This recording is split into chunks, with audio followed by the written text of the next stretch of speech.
That's a family portrait, long time ago. We're talking turn of the century, late 1800s.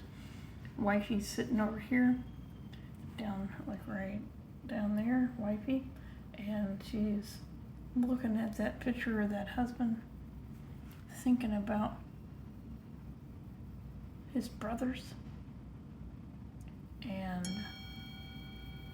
wondering why they're not taking care of her.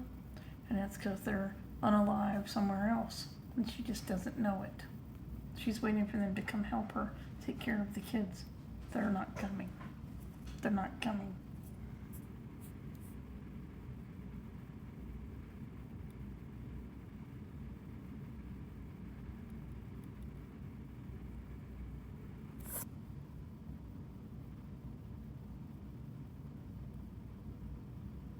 This is a person on their knees praying, and they are covered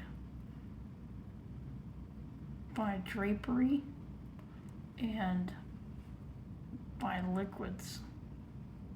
And I'm not real sure what those liquids are.